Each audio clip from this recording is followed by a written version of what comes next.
조금 전에 박성민 전 최고께서 미리 언급을 하셨습니다만 김건희 여사 특검법과 관련해서는 어떤 의견, 입장을 갖고 계시냐는 기자의 질문이 있었습니다. 자, 여기에 대해서 윤석열 대통령은요, 정치 선동이자 인권 유린이다라고 평가를 했습니다.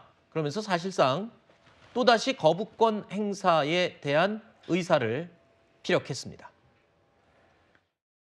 기본적으로 특검을 하니 마니를 국회가 결정해서 또 국회가 사실상의 특검을 임명하고 방대한 수사팀을 꾸리는 나라는 없습니다. 그거는 명백히 자유민주주의 국가들의 상권 분립 체계에 위반되기 때문입니다. 김건희의 기소할 만한 혐의가 나올 때까지 수사를 했습니다. 그런데 기소를 못했지 않습니까? 그거를 다시 방대한 규모의 수사팀을 만들어서 수사를 한다. 그게 문제가 있고요. 이거는 사법작용이 아니라 정치선동이다 이 말입니다. 우리가 통상 수사나 이런 검찰 업무에 대해서도 이렇게 한번 털고 간 거에 대해서는 사실상의 일사부재리라는 거를 적용합니다. 그거를 반복하지 않습니다. 그러니까 이런 걸 가지고 특검을 한다는 자체가 이거는 다른 사람들에 대해서도 이건 인권 유린이 되고요.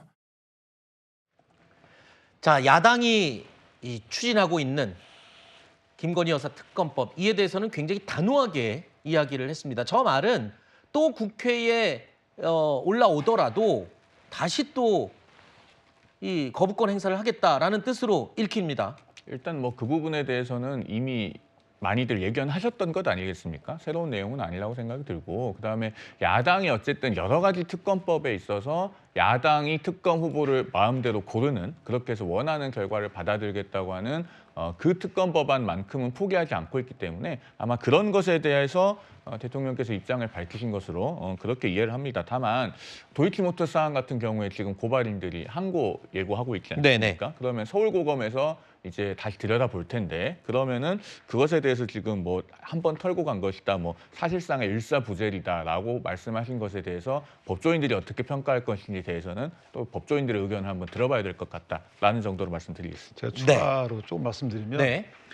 이 14개의 혐의에 대해서 특검 법안을 만든 거예요. 네. 이번에 추가로 6개를 더 거기다 더했단 말이죠. 네. 그러니까 민주당에서 얘기하는 것처럼 이게 저인망식 별건 수사하지 말자라고 하시면서, 이거는 지금 국회에서는 별건 수사를 용인하는 내용의 특검이기 때문에 네. 그 부분은 일단 위헌적이다라고 얘기를 하시는 거고, 또 하나는 그 김건희 여사가 뭐 이런 문제가 있다라고 의혹을 제기해놓고 민주당에서 바로 특검 발의하는 것은 어쨌든 문제가 있다라는 취지 주장이기 때문에 이 부분은 글쎄요, 국민의힘 내에서는 어느 정도 공감대가 있지 않을까 이렇게 생각합니다. 알겠습니다. 일단 김건희 여사의 대외 활동 중단 또는 최근까지의 논란과 관련돼서 사과 여부, 이 부분에 대해서 많은 관심이 쏠렸었는데요. 이에 대한 대통령의 설명과 대답을 저희가 짚어봤습니다.